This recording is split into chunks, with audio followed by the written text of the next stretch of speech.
Vamos embarcar nessa viagem de 23 dias para conhecer a Bolívia, esse país fantástico e ainda pouco explorado da América do Sul. Como não haveria tempo para conhecer o país inteiro, decidimos fazer um roteiro por alguns dos principais atrativos, de forma a conhecer o máximo de Bolívia no mínimo de tempo. Nesse primeiro episódio, vamos conhecer Santa Cruz de la Sierra, nosso ponto de partida, e seguiremos para Cochabamba, subindo gradualmente a altitude até Toro, até por fim chegar em La Paz, capital administrativa do país. O voo para Santa Cruz de la Sierra pode ser operado pela Gol, com direito à sala VIP em Congonhas. Já em Santa Cruz vimos fauna, clima, relevo e vegetação semelhante ao Pantanal. Do aeroporto pegamos um táxi até o terminal rodoviário, de onde sairíamos à noite e já deixamos nossas malas no guarda-volumes para conhecer a cidade. Logo em frente ao terminal, uma feira com comidas típicas já saltou aos olhos. Fizemos um caminho a pé rumo à região central pela Avenida Brasil e Calle Warnes, passando por algumas praças que são a parte mais cativante da cidade, como a Plazuela Calleja, arborizada, cheia de grafites. Aproveitamos para comprar água pelo caminho, porque o calor é forte aqui em Santa Cruz. Por fim, chegamos à Plaza 24 de Setembro, a maior praça central e também muito movimentada. Aqui está a Catedral Metropolitana, um dos principais pontos turísticos, que levou 76 anos para ser construída, de 1839 a 1915. Também tem muita gente passando tempo aqui e muitos pombos. Inclusive, um costume comum é vender comida para jogar para os pombos nas praças. No entorno da praça, muitos prédios históricos de arquitetura colonial são utilizados pelo governo e estão muito bem preservados. Em breve vamos ver que praças muito bem cuidadas e com paisagismo é uma marca registrada na Bolívia, porque são áreas de convivência muito utilizadas pela população.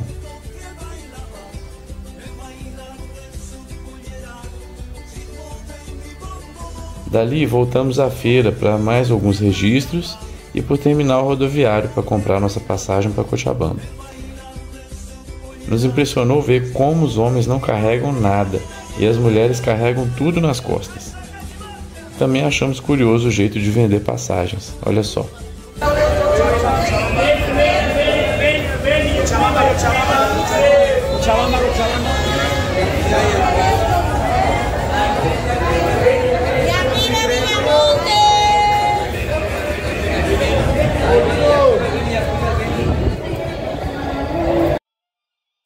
Dormimos no ônibus, que era bem confortável, e economizamos uma hospedagem.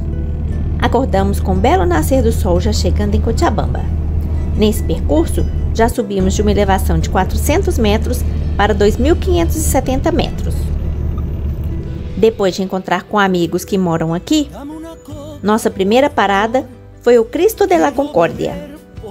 No mirante, é possível ter uma vista de toda a cidade de Cochabamba, que tem um clima bem parecido com Belo Horizonte e nos fez sentir em casa.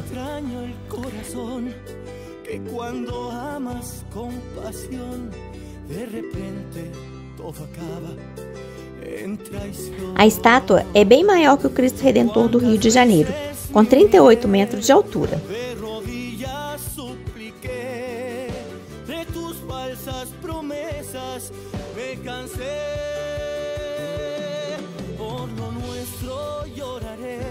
O acesso pode ser feito de carro ou usando um teleférico que pode ser acessado pela Autonomia Parque.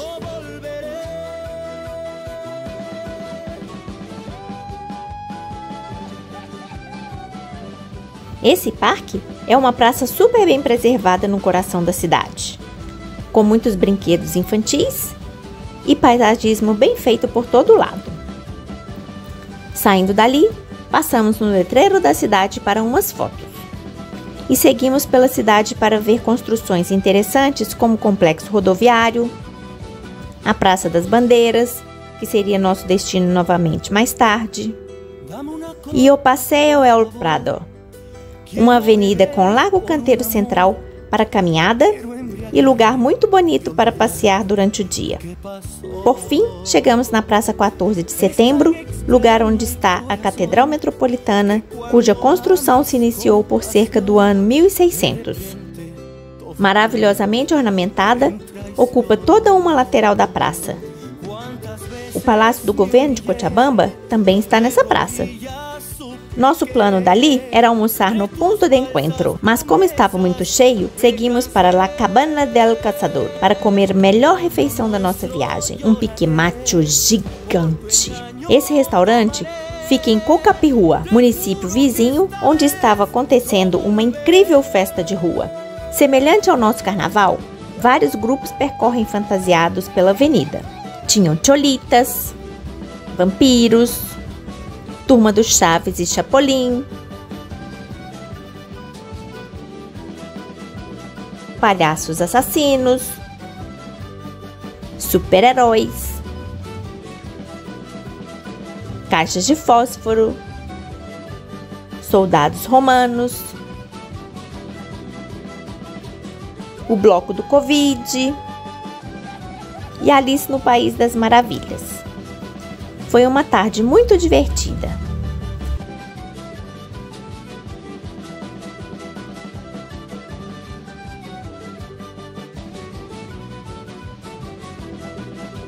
Depois dessa farra toda, foi hora de nos despedirmos dos nossos amigos e seguir para Torotoro, nosso próximo destino de viagem. Tiramos o primeiro dia em Torotoro para fazer os passeios mais distantes. Então saímos cedo para contratar o serviço de guia para Ciudad de Itas. É um passeio que dura toda a parte da manhã, passando por uma trilha cheia de desafios. Corredores estreitos entre as pedras, grutas com clarabóias,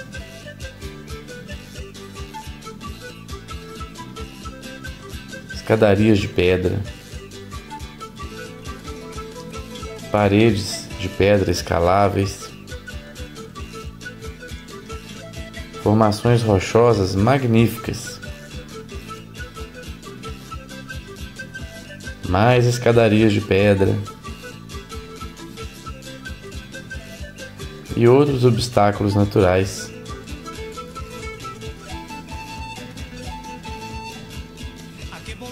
Nos chamou a atenção as raízes das plantas em sua busca por água.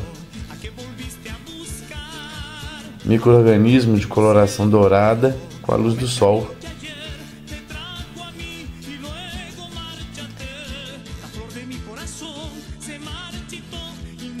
E grutas, como as Cuevas de Itas, que além de deslumbrantes, têm uma acústica bem interessante, possibilitando isso.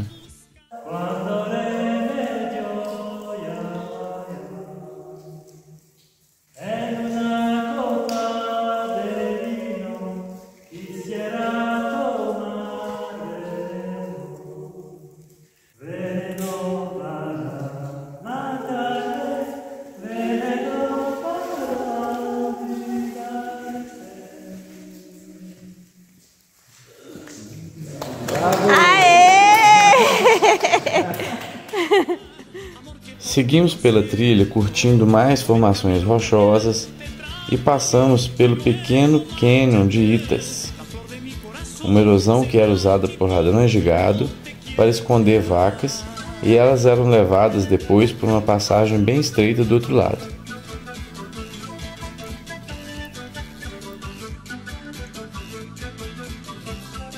Logo depois vimos a Tartaruga de Pedra e por fim seguimos para a Catedral de Itas, outra gruta com vários salões e reentrances com a acústica de uma catedral.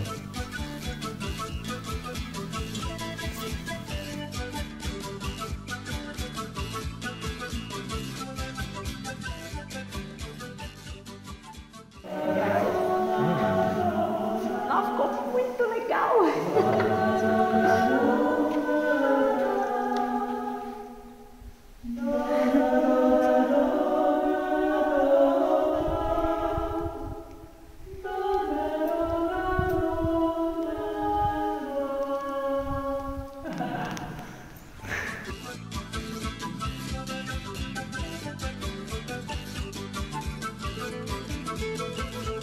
Exploramos um pouco as reentrâncias e passagens da Catedral de Itas antes de voltar.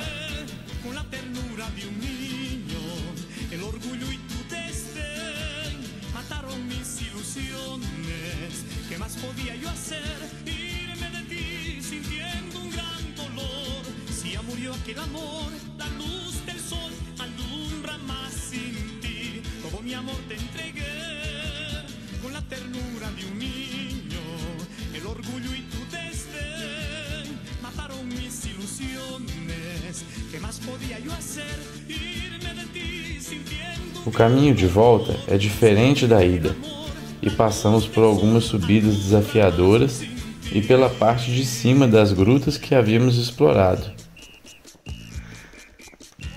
Aqui a chaminé é linda, ó.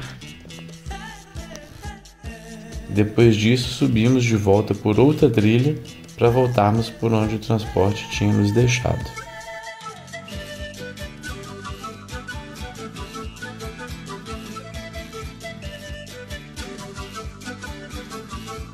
Dali seguimos para um restaurante para almoçar, onde tivemos a vista de todo o Vale de Torotoro.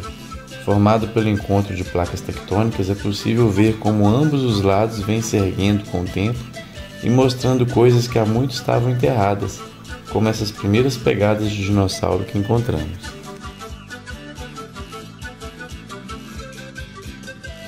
Depois do almoço, fomos conhecer a caverna Humahalanta, que é o tema da cédula de 10 bolivianos. Esta é a mais extensa e profunda caverna da Bolívia. Tem 7 quilômetros de comprimento, dos quais 300 metros são visitáveis, em um percurso de aproximadamente 2 horas. A profundidade total é de 144 metros.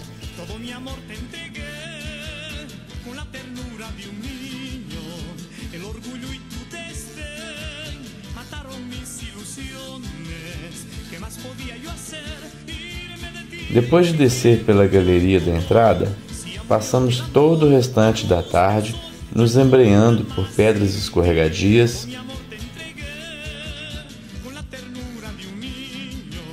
passagens estreitas da caverna inundada,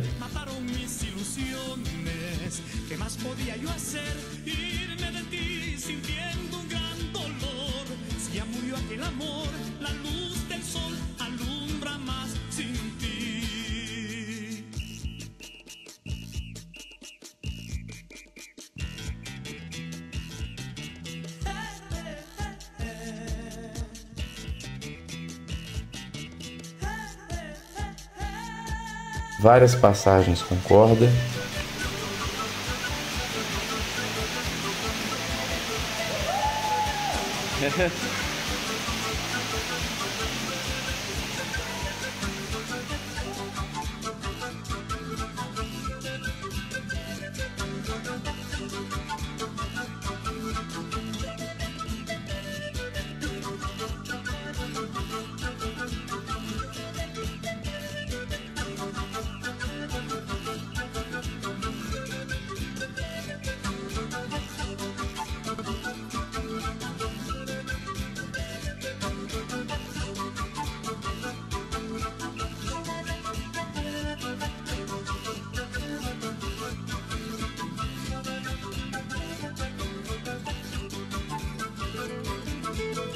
e passagens em desnível.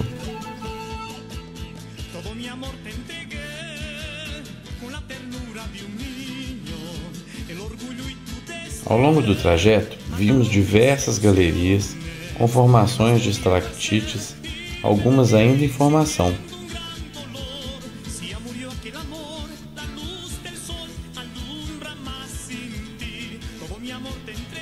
Vários trechos inundados,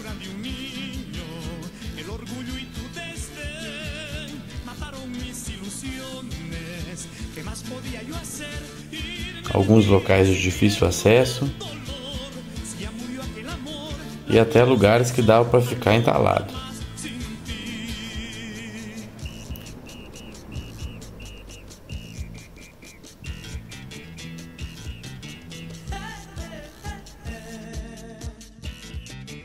Algumas formações pareciam mais raízes de plantas e compunham o visual com cortinas de estalactites.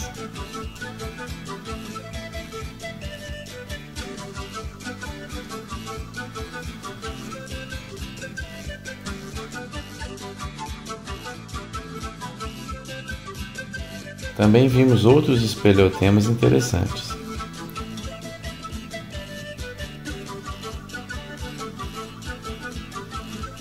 Pela duração do passeio e pelo tamanho do percurso, vale muito a pena essa visita.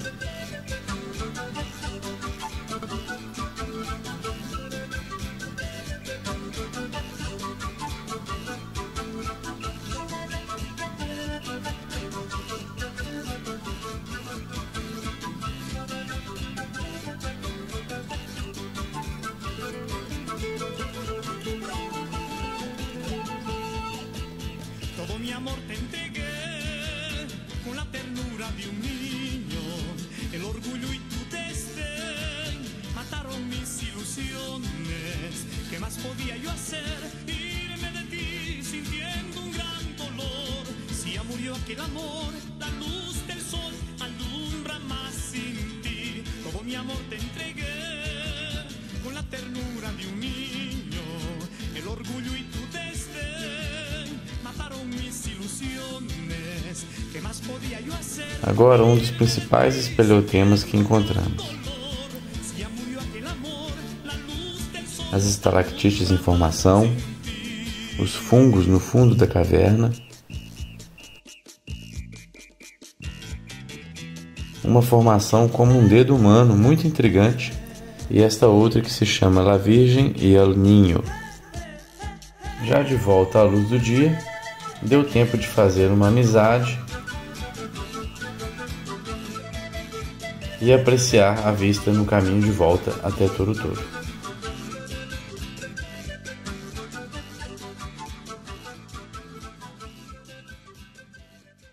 Segundo dia em Torotoro, acordamos animados para um delicioso café da manhã, porque a programação do dia era extensa. Logo pertinho da cidade, fomos conhecer as maiores e mais bem marcadas pegadas de dinossauro de Torotoro. Aqui haviam pegadas de diversos tipos de dinossauros: anquilossauros, ornitópodes, terópodes e saurópodes. Essas, por exemplo, são do anquilossauro, este que está aqui na mão do Reuel. Por toda a escarpa se pode ver pegadas de todos os lados. Essas aqui são de terópodes, carnívoros. E aqui, vários tipos misturados. Uma verdadeira passarela de dinossauros com suas pegadas petrificadas. Seguimos caminho até o cânion de Torotoro. Aqui, começamos a caminhada para o Vergel. Passamos pelo anfiteatro de pedra,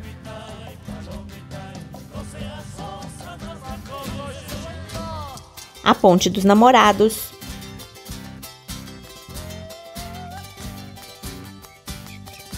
um pouco mais à frente, pegadas de saurópodes, aqueles herbívoros bem grandes.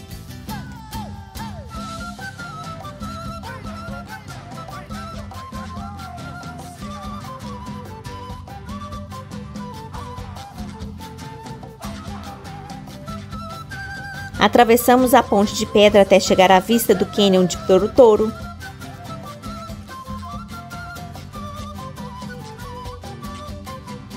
Foi construída uma plataforma para apreciar a vista aqui. Seguimos a trilha até o mirante, onde pudemos ver dobras geológicas do cânion. E dali, descemos para o fundo do cânion para acessar o Vergel.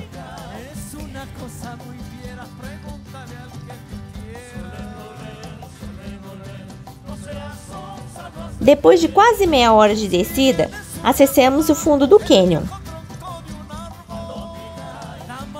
No caminho, encontramos árvores com fragrâncias maravilhosas. Um pouco mais abaixo, já tínhamos a vista do Vergel, essa cachoeira lindíssima no meio do cânion.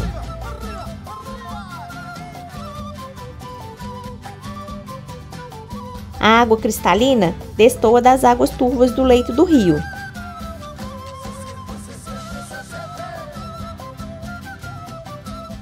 Aqui pudemos matar um pouco da saudade de um bom banho de cachoeira.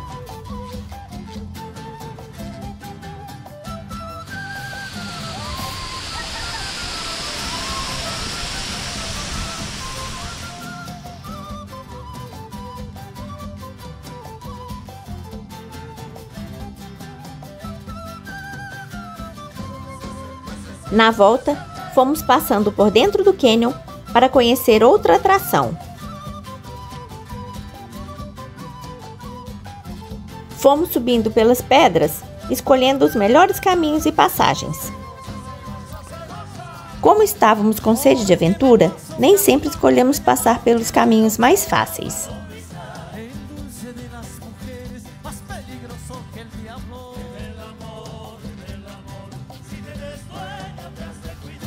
À medida que o cânion ia se estreitando, as escolhas foram ficando mais difíceis.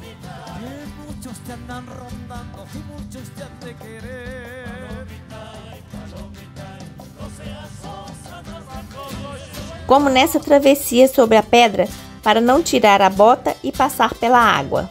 Vamos acelerar um pouco? Melhor acelerar um pouco enquanto o Reuel passa igual uma lagarta. Vamos acelerar tudo para vencer o obstáculo logo?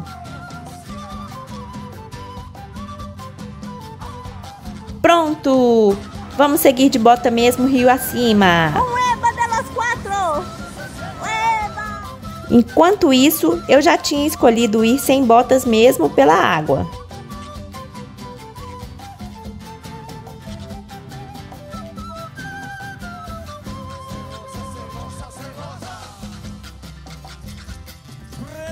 Aqui já é o fim da linha.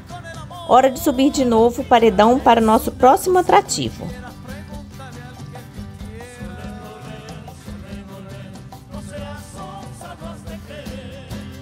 Logo chegamos na Cascada Typhlon, uma queda d'água que vem de dentro de uma caverna. Ela fica no encontro do rio com dois afluentes. Passando por dentro da caverna, acima da queda, é possível acessar o outro lado da montanha.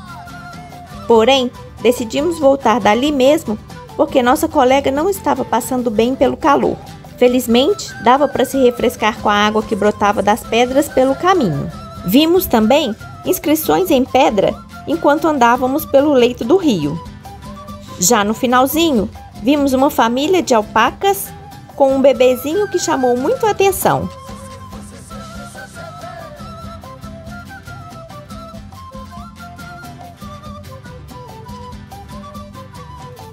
Já de volta à cidade, tiramos umas fotos na pracinha.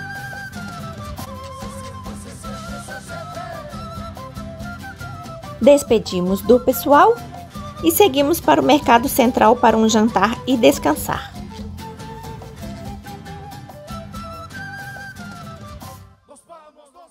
Nosso quinto dia de viagem na Bolívia foi um dia de trajeto. Pela manhã nos despedimos da bela vista da pousada, dos jardins públicos que abrilhantaram nossa viagem,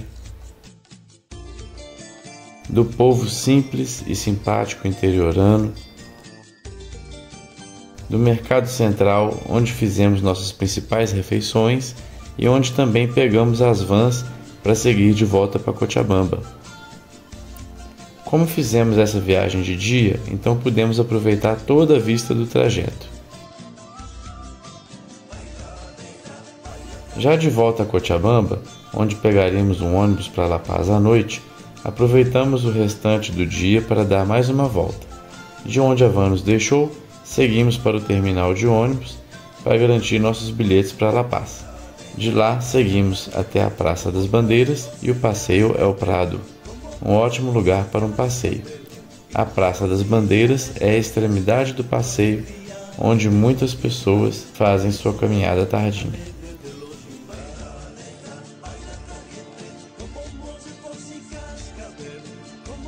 Além dos jardins incrivelmente bem conservados, floridos e arborizados, também tem várias esculturas com homenagens a personalidades e até a Simón Bolívar, venezuelano que atuou na luta pela independência da Venezuela, Equador, Colômbia, Peru e Bolívia.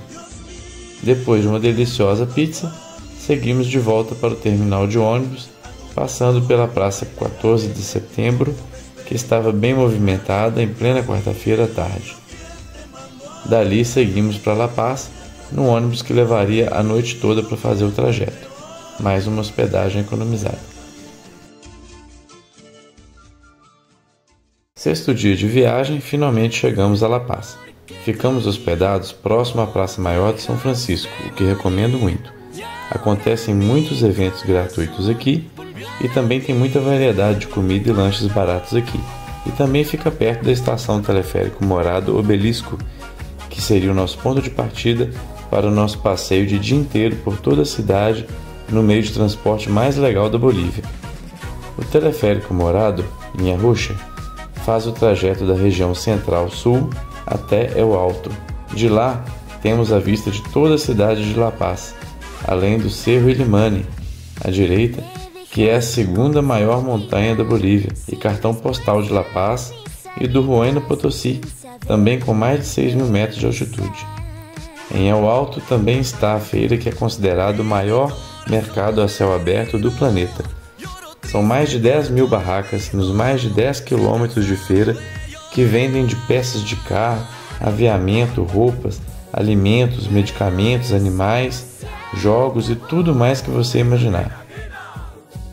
A linha prateada do teleférico segue e encosta na divisa entre El Alto e La Paz, e é possível ver uma parte da feira por cima.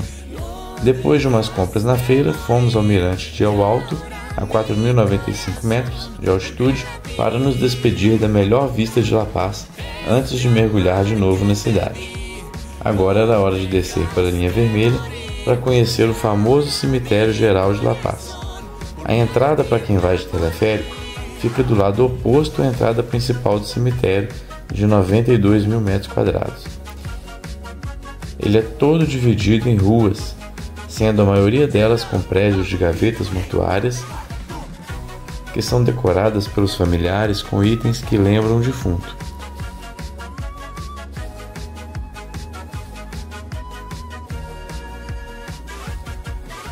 Outra parte do cemitério tem terrenos ou mausoléus dedicados a famílias mais abastadas. Encontramos um mausoléu no qual repousam restos mortais de soldados da Guerra do Acre em 1900 e outros prédios de funcionários públicos de órgãos específicos ou sindicatos. Por todo lado há grafites contextualizando a relação do povo andino com a morte. Uma galeria de arte a céu aberto. Seguimos nosso caminho então pela linha vermelha até a estação ferroviária central. Aqui são mantidos em perfeito estado de conservação alguns vagões antigos e jardins impecáveis. Fizemos a baldeação para a linha laranja e percorremos toda a sua extensão, já que ao longo dela a maior parte são residências, e o único ponto de interesse era um outro cemitério mais simples que o que visitamos. Na outra ponta da linha laranja está a Praça Gualberto Villarroel, onde se encontra o Museu de la Revolución. Ele conta parte dos sucessos históricos da Bolívia, como a Revolução dos Mineiros de 1952, que culminou na nacionalização das minas, a Reforma Agrária de 53 e outros acontecimentos como a Guerra do Chaco com o Paraguai e as ditaduras militares. Um enorme painel do saguão de entrada retrata a história do país desde a invasão espanhola, a subjugação dos povos originários, as lutas travadas pela libertação e a ascensão do país pela educação do seu povo. No piso inferior estão bustos e urnas de personalidades importantes da história do país. Vale muito a pena essa visita. Fizemos uma parada para almoço no El Palácio del Lapin, ótimo restaurante ali na região do museu, e depois seguimos pela linha branca do teleférico. Essa linha passa sobre a Avenida Bush, na nossa opinião, a mais bonita de La Paz.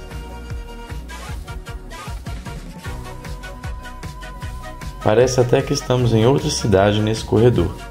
Se ainda não ficou claro o motivo que achamos esse transporte mais bacana da Bolívia, é que, além de barato e rápido, é uma ótima forma de conhecer a cidade toda com uma ótima vista de tudo.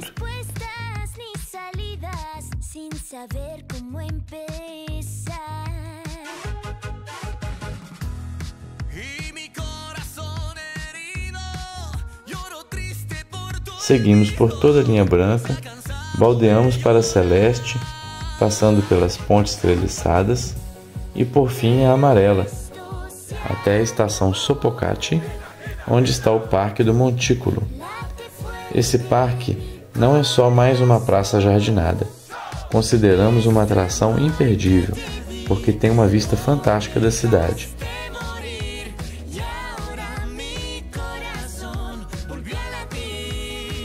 O Illimani Nevado,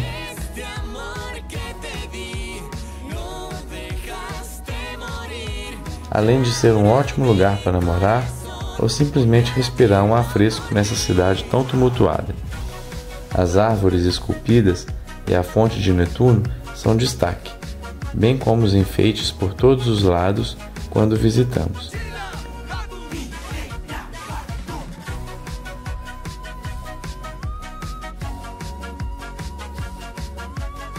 Depois de apreciar bastante esse lugar, voltamos para o teleférico, passando pela Praça Espanha, quando uma chuva nos alcançou. A linha celeste nos levou de volta para a região central, passando por mais feiras de rua que foram a marca registrada do dia. Hora de descansar para conhecer mais de La Paz no dia seguinte.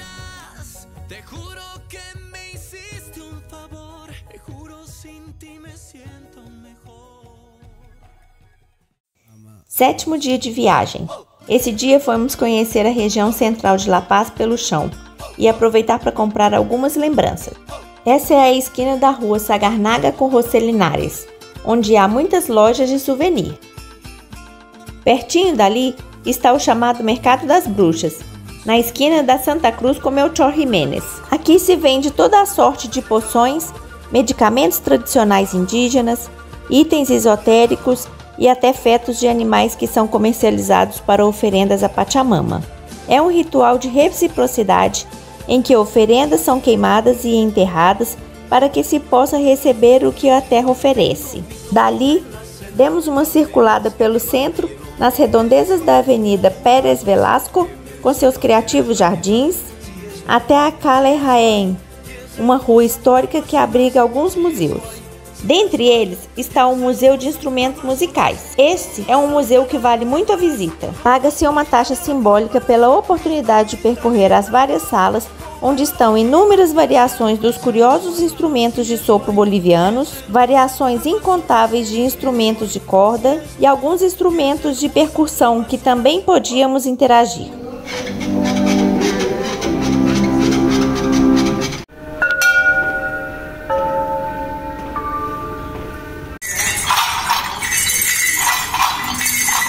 Haviam esculturas dos períodos pré-coloniais sobre a relação do povo com a música, instrumentos antigos manufaturados com cascos de animais e, além de tudo, um enorme acervo sobre a história do charango, que é um estilo musical local.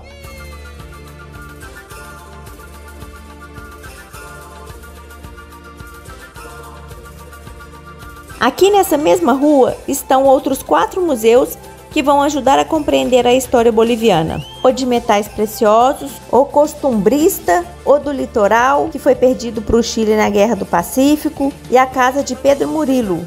Logo ali perto está também a Praça Murilo. Ela abriga a Câmara dos Senadores, a Assembleia Legislativa, o Palácio Quemado, sede do Executivo, e a Catedral Metropolitana de La Paz.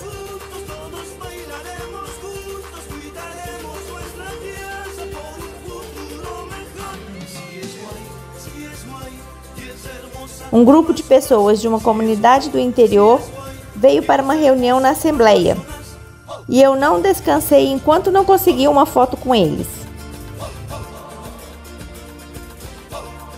O restante do nosso dia foi perambulando pela região central, vendo shows na Praça de São Francisco e comendo comida regional.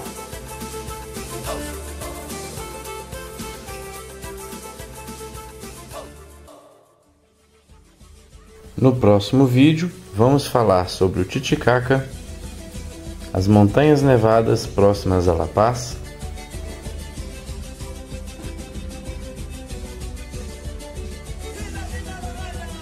e nossa viagem ao Salar de Uyuni. Deu ansiedade? Até lá! Nem precisa se juntar, tá caindo tudo pulando.